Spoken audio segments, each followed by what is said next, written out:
demande à Régis et Charlotte pour un cabaret. On va rester toujours dans l'ambiance, mais là c'est du cabaret, mais on va parler d'autre chose aussi. Ça s'appelle Cabaret Louise, ça se joue au Funambule. Bienvenue à tous deux. Je crois qu'il est malade. Celui-là, il est malade. Lui aussi. Non, lui, il est... Non, on ne peut pas. On va projeter. Alors, déjà, on a deux personnages sur scène. Et en fait, il y a trois personnes. Il y a deux comédiens et un auteur. Deux comédiens et un auteur. Ouais. Oui. Oui, c'est ça. Ouais. Qui a écrit? Ah, c'est moi, c'est d'accord, j'avais pas compris. Ah oui, j'ai écrit ce texte pour les... Je voulais fêter les 50 ans de 68, en fait. Les 50 ans de mai 68, c'est quelque chose qui me tenait à cœur. Parce que je suis né en 68 déjà, Oui. et j'ai pas connu cette révolte, j'ai pas connu ces temps où on prenait le temps de se révolter. Je me dis que ce serait bien d'écrire une pièce de théâtre sur la révolte. Voilà, ça nous ferait du bien aujourd'hui, et puis je crois que ça revient un petit peu dans la force de l'actualité, dans le discours et dans la réaction politique. Et voilà, donc faire une fête du théâtre et une fête de la révolte, c'est ça que j'avais envie de faire. Et puis j'avais aussi, par un passif théâtral, j'avais des textes que j'avais envie de porter sur scène, un poème incroyable de Rimbaud, le poème le plus fabuleux, le plus politique de Rimbaud, qui est le plus inconnu. C'est Le Forgeron, je ne sais pas s'il y en a qui le connaissent dans la salle, il est absolument magnifique. Voilà, je m'étais dit un jour, depuis 20 ans, je m'étais dit un jour que je le mettrais sur scène. Et puis il y avait aussi le procès de Louise Michel que j'avais lu quand j'étais jeune. C'est un acte théâtral terrible, enfin, il n'y a pas à changer. On se dit, une femme a vraiment dit ça devant ses bourreaux, qui étaient ses bourreaux, qui avaient massacré tous ses amis. Tribunal. Et je m'étais dit, je mettrais ça sur scène dans la fête, c'est ce que fait un peu notre compagnie depuis 10 ans, parler de sujets politiques, graves, sur un mode complètement burlesque et décalé. On avait commencé d'ailleurs en 2013, juste à côté au Lucernaire, on avait joué un an La vie de Galilée de Brecht, une pièce absolument impossible qui dure 4h30 avec 43 personnages. On avait fait un cabaret justement aussi de 1h15. D'accord, Voilà. c'est bien. Et puis là, voilà, donc Cabaret Louise, et puis aussi qui a été aidé par l'actualité avec... Oui, les gilets jaunes. Ouais, les gilets jaunes, c'est surtout le président qui avait commencé, qui avait dit une phrase qu'aucun président de la République en France n'avait osé dire. C'est comme si un président disait aujourd'hui Vichy et la ville où s'est réfugiée la République en danger. Je pense qu'il se prendrait à peu près toutes les réactions politiques. Et lui, il a dit quelque chose d'encore plus terrible. Il a dit Versailles. Alors pour ceux qui ne savent pas, la commune de Paris a été massacrée par le gouvernement qui s'était, en 1871, réfugiés à Versailles. Il avait dit, Macron, en 2018, dans une émission de télé, que tout le monde a vu, c'est sur France 3, Versailles est la ville où s'est réfugiée la République en danger. Aucun président de la République n'avait jamais osé dire ça, parce que ça a été un massacre énorme, et ça avait été un soir. Il dit, voilà, aujourd'hui on en est là, on va faire une fête du théâtre là-dessus, une fête de la révolte, et une fête de l'actualité, et puis voilà, avec quelque chose de festif, qui puisse attirer des gens qui veulent juste venir voir du théâtre et rire. Voilà. Et rire, voilà, parce que c'est quand même un peu frappadingue hein, comme spectacle, mais c'est drôle, il y a du fond. On découvre, pour ceux qui ne la connaissent pas, bien sûr l'histoire de Louise Michel, qui est quand même un destin de femme absolument incroyable. On découvre aussi ce qu'a pu être la Commune, la résistance, la révolte, en fait tout y est. Et puis parallèlement à ça, puisqu'en fait c'est une pièce dans la pièce, on a ces deux comédiens qui sont en charge de défendre l'objet, le sujet, qui vivent la fin d'une belle histoire d'amour, et ça se passe pas tout à fait bien. Il y en a alors deux archétypes hein, en plus, deux caractères totalement différents, deux milieux différents, tout y est pour que ça explose. Ouais. Louise Michel, pouvez-vous m'en parler un petit peu? Moi, je vais parler de Édouard et Simone. Hein. Donc oui, effectivement, il y a une histoire d'amour qui s'entrecroise dans ce spectacle, où Édouard, qui est né à Versailles, et Simone, qui est née à Belleville, ont vécu une belle histoire d'amour, mais voilà, ça s'est fini. Simone a dû l'engager dans son spectacle parce que son comédien s'était blessé. Et il s'avère que Édouard va pas arrêter de faire des conneries pour m'empêcher de faire mon spectacle sur Louise Michel. Donc c'est un cabaret qui, on peut dire, est volontairement raté. Voilà, on peut dire ça. Qu'est-ce que t'en dis? C'est à l'image de la Commune de Paris. C'était C'est le bordel. une fête de la pagaille. C'est un joyeux bordel organisé. Une joyeuse révolte, mais évidemment personne n'était d'accord.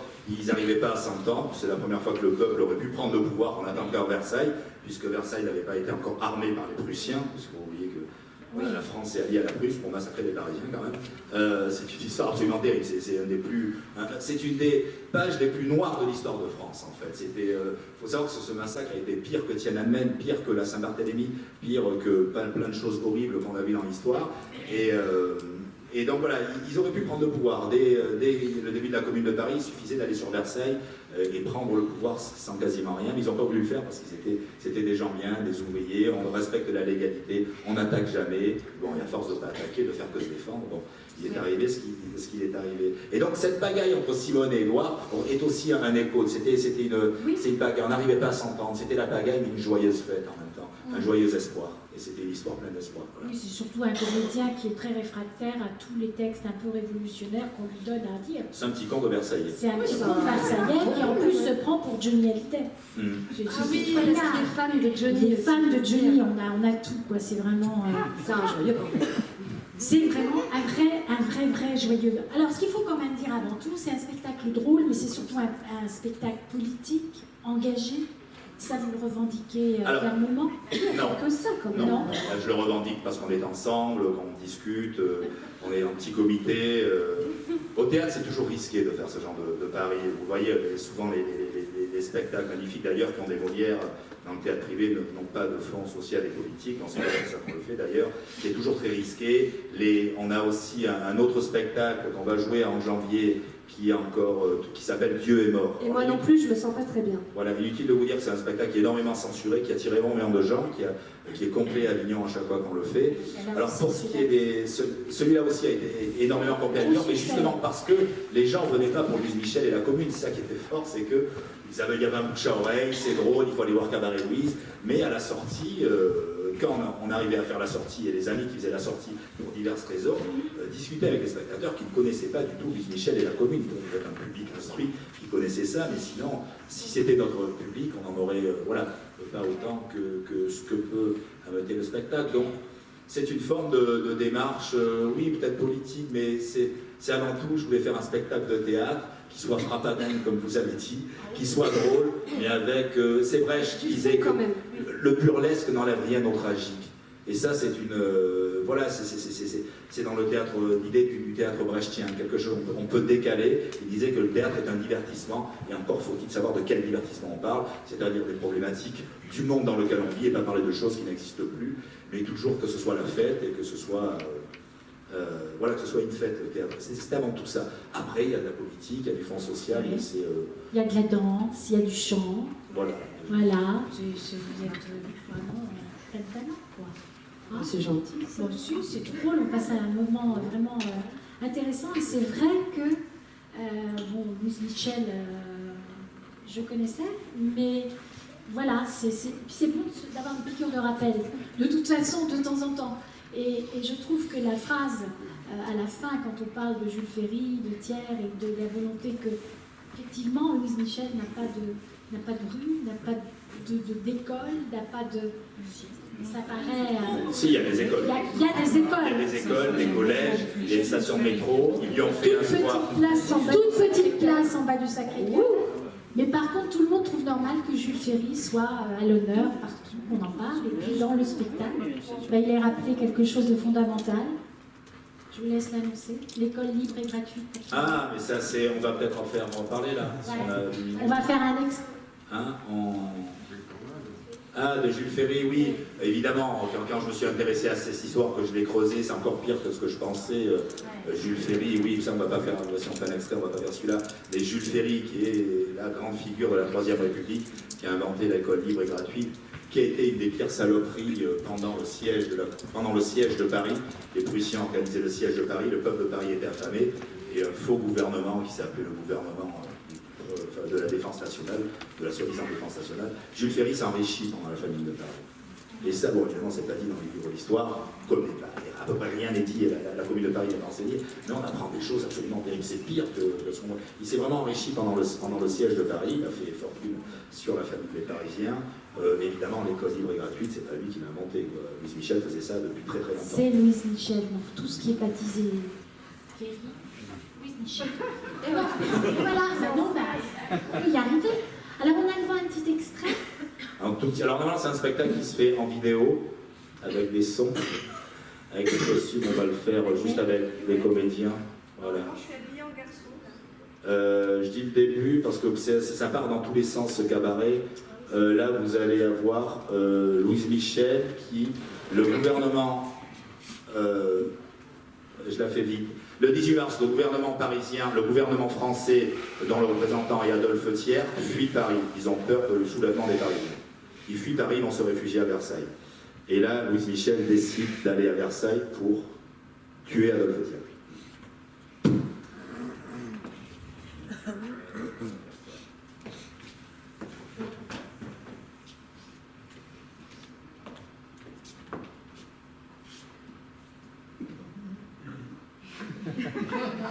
C'est pas drôle ce moment. C'est pareil, hein, oui, on vous l'avait dit. Bon. Attends. C'est bon? Ouais, c'est bon. Ok. Je m'appelle Louise Michel et je vais tuer Adolphe Thiers. Je parle allemand, ça marchera. Et on peut bien m'arrêter, me fusiller. Ma cause vaut ma vie. Alors, comme ça, vous venez de la part de Bismarck. Mesdames et messieurs, Adolphe Thiers, futur premier président de la Troisième République. Alors, Ja, j'ai un papier pour vous. Il vous dit arrêtez de bombarder Paris. Organisation sociale pourrie. ah bon? Oui. Il me dit ça, Bismarck? Oui, capitalisme caput. Arrêtez avec cet accent ridicule, je vous ai reconnu, Louise Michel. Arrêtez de bombarder Paris. Nous ne faisons rien de mal. Nous organisons une vraie république sociale. Tous les enfants vont à l'école. Bon, si ça peut les calmer. Elle est publique, gratuite et laïque.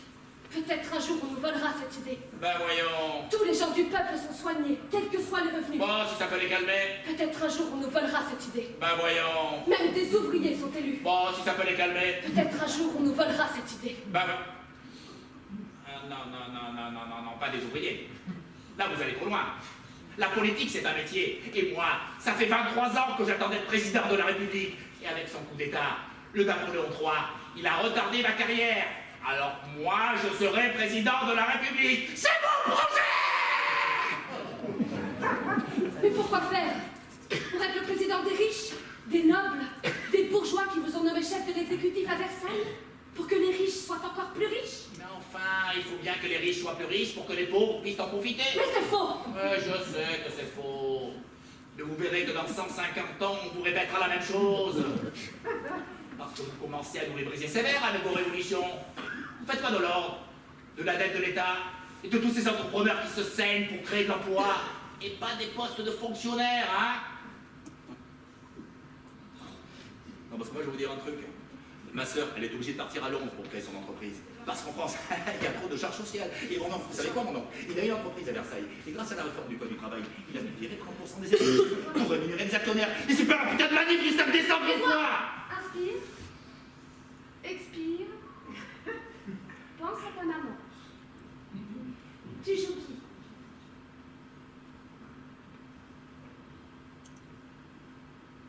Adolphe? Adolphe comment? Pierre? Pas l'autre, hein? Pas l'autre. Elle reprend? Et aucun.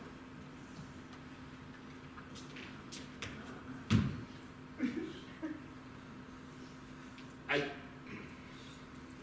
La révolution triomphera, Adolphe Thiers. Le peuple a toujours perdu, Louise Michel. Vous mentez. Oui, je sais. Mais l'histoire, ce n'est pas la vérité, c'est l'histoire des vainqueurs.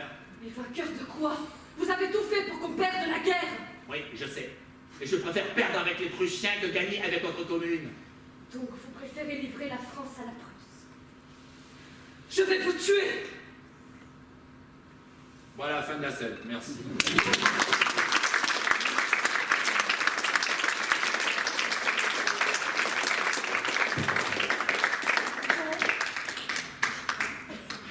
Est-ce que vous avez des questions? Avez-vous des questions? Oui, non, non. Pas de question. Ah ben il se rassoit, faut qu'on se rassoie. Bah, rasseyez-vous. C'est terrible. Voilà. C'est complètement frappadingue alors votre histoire. Hein? C'est vrai? Oui? Tout va bien quand même? Ça va, oui, à peu près, oui. Bah je crois, ouais. Ouais? On mène extrait vidéo du coup? Ouais, on va se mettre un petit histoire Ouais, de il dure une minute, oui. Ça dure une minute et ça vous donne le rythme. Hein? Parce que là, il y a Du beau décor aussi, parce qu'il y a du décor. Bah, vous allez dépasser, hein? On va faire un nombre au tableau. On va se regarder. Comme vous êtes.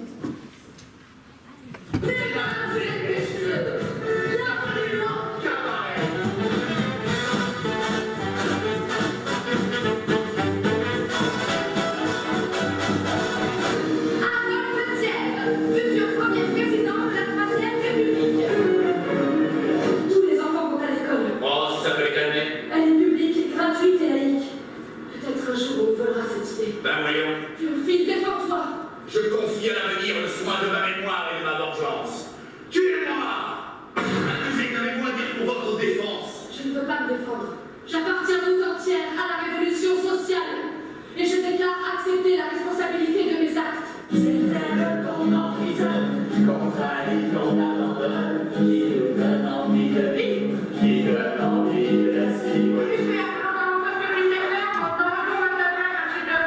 Mais c'est une trahison. Non, c'est la République. Je te promets la joie et les femmes au pouvoir. Je te promets d'y croire si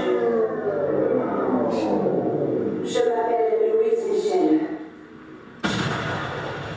Toute cette histoire est bien ancrée dans ma mémoire. Et si quelqu'un vient s'en mêler, je crois que je vais les craquer. Voilà le travail. Donc ça c'était à Avignon, Vanilla. Ça a eu un grand succès. Et franchement, bah, c'est vraiment un cabaret à fréquenter. Donc c'est au Funambule. Ça se joue le dimanche. Et mardi. Alors, le dimanche à 20h. Ouais. Voilà.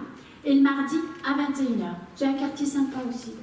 Jusqu'au 5 janvier, oui, au pied de la butte Montmartre. Voilà. Merci à tous les deux.